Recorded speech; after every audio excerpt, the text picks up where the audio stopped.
तो एसआईआर को लेकर सबसे ज़्यादा चर्चा ये होती है कि घुसपैठिए बांग्लादेशियों का पता चल जाएगा, उनका वोट कट जाएगा, ये होगा वो होगा, और वही लोग इसका विरोध करते हैं जो घुसपैठिए और बांग्लादेशियों के साथ रहते हैं। तो ऐसा कोई मामला उत्तर प्रदेश में एसआईआर की रिपोर्ट जारी हो गई, लेकिन ऐसा कुछ बात तो नहीं आई कि कितने घुसपैठिए कितने बांग्लादेशी पकड़े गए। जो सबसे बड़ी बात आई, जिस पर आपकी भी नज़र गई होगी और मेरी भी, कि जो सबसे ज़्यादा वोट कटे वो लखनऊ में, सबसे ज़्यादा वोट कटे वो गाज़ियाबाद में, सबसे ज़्यादा वोट कटे वो नोएडा में, और ये वो इलाके हैं जहां भारतीय जनता पार्टी का दबदबा है। वैसे जिलों के लिहाज से इन जिलों के वोट खूब और जैसा कि आपने जानकारी में देखा ही कि अगर मतदाता सूची में आपका नाम आ गया है और आप बेफिक्र बने रहते हैं तो ऐसा भी नहीं है, और अगर मतदाता सूची में आपका पूरा नाम नहीं है तो आपको पूरा नाम करवाना भी चाहिए, क्योंकि ये एक बहुत ही महत्वपूर्ण कार्रवाई हो रही है। भविष्य में चल के कैसे क्या होगा कुछ कहा नहीं जा सकता, लेकिन न्यूज़ 24 हमेशा अपने दर्शकों से ये अपील करता है कि एसआईआर में आप वोट बनवाएं, और नहीं ले आओ, पीते भी रहते हैं। और यहाँ चाय की दुकान पे मैं आ गया ये जानने के लिए कि जो लोग लखनऊ में रहते हैं, आखिर क्या वजह है कि लखनऊ, गाजियाबाद, नोएडा में इतने वोटरों का वोट कटा है। तो आप सबसे पहले अपना नाम बताइए और ये बताइए कि लखनऊ में रहने वाले लोगों का 30% वोटरों का नाम कटने की बात सामने आ रही है। तो आपने कहाँ के मूलतः रहने वाले हैं और यहाँ रहते हैं, और आपने वोट कहाँ बनवाया? मैं तो बलिया का रहने वाला हूँ। मैं यहाँ भी रहता हूँ, मेरी पत्नी रहती हैं, मेरे बच्चे यहीं पढ़ते हैं। तो मैं तो मूलतः बलिया का ही रहने वाला हूँ। वहीं पे मैं वोटर लिस्ट में मेरा वही भी नाम है। मुझे बहुत ही गर्व है कि मैं बलिया का भी रहने वाला हूँ। जैसे कि मंगल पांडे, चित्तू पांडे, लोकनायक जयप्रकाश नारायण, चंद्रशेखर जी, जनेश्वर मिश्रा, सब वही रहने वाले हैं। दूसरी चीज़ ये है कि वोट कटने के बाद बलिया के एक नेताजी का और वीडियो वायरल हुआ था। हाँ, वो मैं जहाँ से विधानसभा का ये तैयारी करता हूँ, पूरे देश में बड़ा मामला बलिया का बन गया था। काश इसको हम बुरा नहीं मान सकते हैं। उस वीडियो के माध्यम से ही मैं आपको भी जानता हूँ। हमारा आप हमारे उस वीडियो की बात कर रहे हैं जो बलिया वाले ने बात की थी। मैं बलिया वाले के एक नेताजी की बात कर रहा हूँ जिनका वीडियो डांस वाला देखा था। वो नहीं, वो एक और भी कोई थे जिन्होंने बोला, आपने पूछा कि पार्लियामेंट में कितनी सीट आ जाएगी उत्तर प्रदेश से, तो उन्होंने कहा कि 540 आ जाएंगी। उस पर मैंने बोला खैर कोई बात नहीं है, जिसको इतनी नॉलेज उतना बोलता है। दूसरी बात एसआईआर की बात हो गई। मैं आपसे जो सवाल पूछा उसको आप घुमा गए। आपने वो अपना वोट लखनऊ में बनवाया कि बलिया में? मैं तो बोला कि मुझे गर्व है कि मैं बलिया का रहने वाला हूँ। मैं बलिया से ही हूँ और बलिया में मरते दम तक रहूँगा। तो वोट भी वहीं बनवा? बिल्कुल, नो डाउट। पूरे परिवार? हाँ, पूरे परिवार ने। मेरी पत्नी यहाँ के वोटर लिस्ट में है, मैं वहाँ का रहने वाला हूँ, वहाँ रहता हूँ। मेरे बच्चे, मेरी पत्नी यहाँ रहती हैं। मेरी पत्नी कहाँ रहती है मुझसे पूछेंगे कि मेरी पत्नी से पूछेंगे आप? नहीं, मैं तो ये कह रहा हूँ वोटर। हाँ, तो मैं तो कह रहा हूँ वो वहाँ का बनवाई वोट आपका। ये लोकतांत्रिक देख से मुझसे पूछिए मेरे बारे में, मेरी पत्नी के बारे में क्यों पूछेंगे? अच्छा छोड़ दीजिए, आप क्या करते हैं? मैं तो समाज सेवी हूँ। नेता है वहाँ? नेता आज का नेता मतलब ठीक कह रहे हैं आप, आज का नेता। आजकल हाँ, नेता कहाँ होता है आजकल विधायक मंत्री होते हैं, बहुत कम नेता होते हैं। नेता जो कह रहे हैं आप, जातियों का प्रिंसिपल इलेक्ट होता है, लीडर्स कहाँ होता है? अगर लीडर होगा तो आपकी सारी बातों का जवाब देगा। लीडर नहीं होता है, विधायक मंत्री होता है, ठेका बेचने वाला होता है। हेल्थ, एजुकेशन, लर्नर्स की बात करने वाला नेता नहीं होता है। तो आप भी टिकट चाहते हैं? हम चुनाव लड़ना चाहते हैं। कोई ठेके के चक्कर में? नहीं, जनता। आप चुनाव लड़े, विधायक बने तो जन सेवा के लिए, और जो बन गए वो ठेका के चक्कर में। अब मुझे कैसे एलिगेशन लगा सकते जब मैं होऊंगा विधायक या मेंबर ऑफ पार्लियामेंट होंगे, तो अगर मैं कुछ करूंगा तो अगर मैं गलत भी बोल रहा हूं तो आपको मानना ही पड़ेगा। इसलिए कि नेता तो कुछ कहता है कल ही पलट जाता है, उस पर सवाल करना चाहिए आपको। उससे सवाल नहीं कर सकते हैं आप, मुझसे क्यों सवाल करते हैं? 27 का चुनाव के बारे में आपका क्या है, और ये एसआईआर गांव देहात में कोई मुद्दा है कि नहीं? दरअसल में देखिए, जहाँ जाति धर्मों के नाम पे वोट पड़ता हो, जहाँ पे शिक्षा का कोई मुद्दा नहीं हो, जहाँ पे हेल्थ का कोई मुद्दा नहीं हो।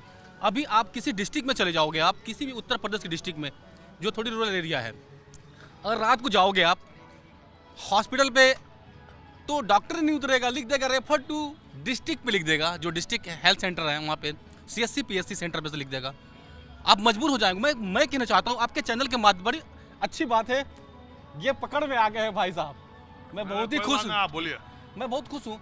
जब गांव से, बलिया, मऊ, आजमगढ़ से, गाजीपुर से कोई व्यक्ति फोन करता है हमारे ऐसे कुर्ता पजामा पहनने वाले नेता को, जिन्होंने कहा कि नेता है क्या आप, कहता भाई साहब कोई जुगाड़ है क्या पीजीआई में, कोई जुगाड़ है क्या, जेएमयू में मेरा बेटा बीमार है, जरा मैं दिखा लूँ। तो 10-20 मिनट बाद नेता किसी तरीके से जुगाड़ खोज के बोलता है कि हाँ हाँ मेरे पास जुगाड़ है, आइए। हाँ मैं करता हूँ। जब रास्ते में आता है अपने बच्चों को लेकर के, वो तो वेदांता पढ़ता है, देखता है रास्ते में अपोलो पढ़ता है, देखता है रास्ते में मैक्स पढ़ता है, सहारा पढ़ता है, फिर वहाँ से टक टक भरी आंखों से देखता है ये काश मेरे लिए नहीं है, ये तो मंत्री लोग, मंत्री नहीं कह सकता कि सिर्फ मंत्री अपने पूंजीपति जो ठेका बेच करके, रोड सड़क बेच कर जिन लोगों ने करा रहे, आधा तो बड़े अस्पतालों में इलाज ये सर बीमा एजेंसियां करा रहे। अच्छा सुनिए, आप मजबूर होकर पूरी बात सुन लीजिए अरे सर। नेताजी आप ही बोलते रहेंगे, अब जरा हम जनता से भी बात करते हैं। आप बहुत लंबा समय ले लिया, आप भी कुछ बोले ना। गमछा का रंग बता रहा है कि पीडीए प्रहरी, एकदम क्या है मामला? ये एसआईआर की वो हो गया। अच्छा मैं आपको बताऊं, मैं जनपद मार्केट में हूँ। लखनऊ की जनपद मार्केट बड़ी खूबसूरत, बहुत शानदार। लखनऊ की शाम को चार चांद।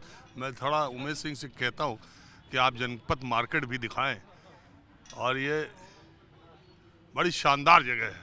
जनपद बड़ी फेमस भी है। वैसे तो जनपद दिल्ली में भी एक मार्केट है, लेकिन वो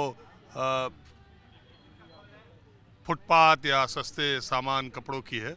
और लखनऊ की जो जनपद मार्केट है वो लखनऊ की सबसे महंगी मार्केट में से इसको माना जाता है।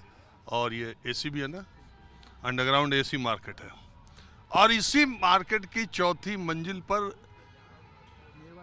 निर्वाचन आयोग का दफ्तर है। जिन मुख्य सूचना अधिकारी से मैं बात किया, वहाँ से बात करके उतरा तो इस चाय की दुकान पर बिल्कुल आम लोगों से मैंने सोचा चर्चा करें।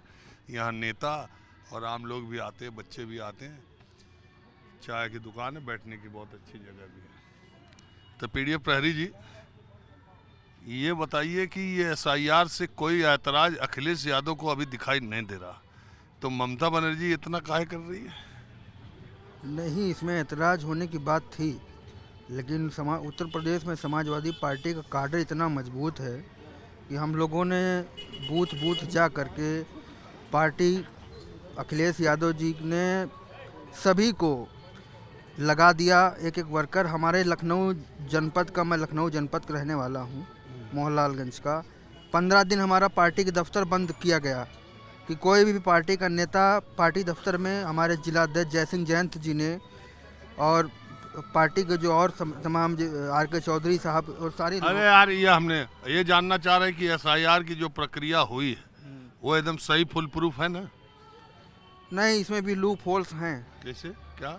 मैं अभी डायरी नहीं लाया हूँ, हमारे नगराम के पास एक लूप होल डायरी चाहिए, लूप होल के लिए बता रहा हूँ।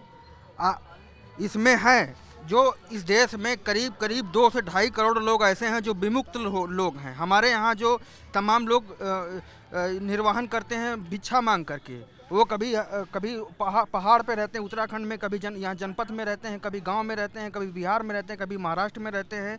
पूरे उत्तर प्रदेश में करीब करीब 1 से 1.5 करोड़ विमुक्त लोग हैं।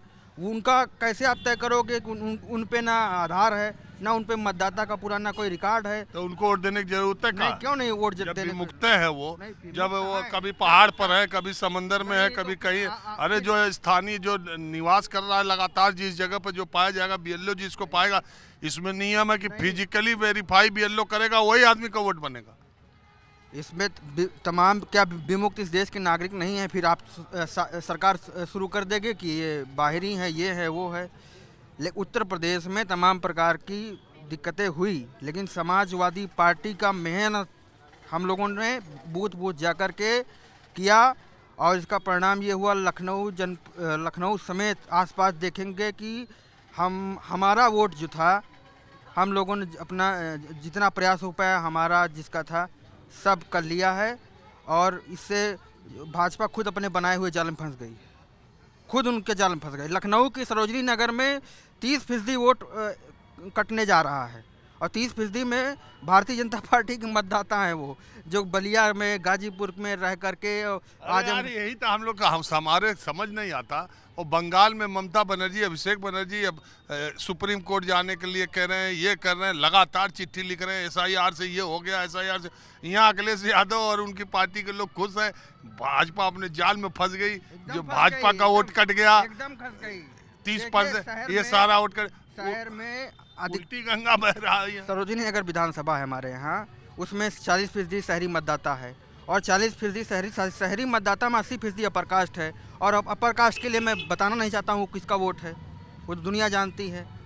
नहीं, ये मैं CEO साहब से बात करके आया, वो बताए, उन्होंने एक आंकड़ा हमको दिया और बताया कि सबसे ज़्यादा वोट कटा लखनऊ में, फिर लगा गाजियाबाद में, फिर कटा नोएडा में, और प्रतिशत के हिसाब से तो बहुत ज़्यादा बता रहे थे। हाँ, तो इसका कारण मैं जानना चाहता हूँ। इसका एक कारण ये है कि देखिए, लखनऊ में तमाम लोग जो है, आधी के करीब जो लखनऊ हमारा विस्तार हुआ है, कोई आजमगढ़ से आकर के, कोई रायबरेली से आकर, कोई उन्नाव से आकर के, तमाम जगहों से आकर के लोग यहाँ रहने लगे और यहाँ पढ़ाई और मेडिकल सारी रहने नहीं लगे। जिसका 2024 में वोटर लिस्ट में नाम था, उन लोगों का नाम रहने लगे का मतलब ये थोड़ी। नाम था उनका, लेकिन उन्होंने प्राथमिकता जहाँ के मूल रूप से रहने वाले हैं, जैसे आप आजमगढ़ के रहने वाले हैं, आपने आजमगढ़ का बनवाया होगा। निश्चित, हम कहाँ का बनवाया? तो आजमगढ़ बनाया, आप रहते हैं नोएडा में भी हैं। नोएडा, हाँ, रहते। तो पहले ये लोग करते थे कि नोएडा में भी रहते थे, वहाँ का भी वोटर बनवा लेते थे, आजमगढ़ का भी बनवा लेते थे। चुनाव आयोग ने कहा आपको एक ही बनवाना है, तो उसमें तो जहाँ हम वोट देते हैं लगातार, रहने के बाद छोड़िए, हम लगातार वोट दे रहे हैं हर इलेक्शन में, तो जहाँ हम वोट देते हैं, हम हमारे परिवार के लोग। इसीलिए जो लोग शहर में रह रहे थे, डबल जगह का बन गया, उन्होंने अपने मूल जगह का प्राथमिकता दिया बजाय शहर के, इसलिए वोट कटा है।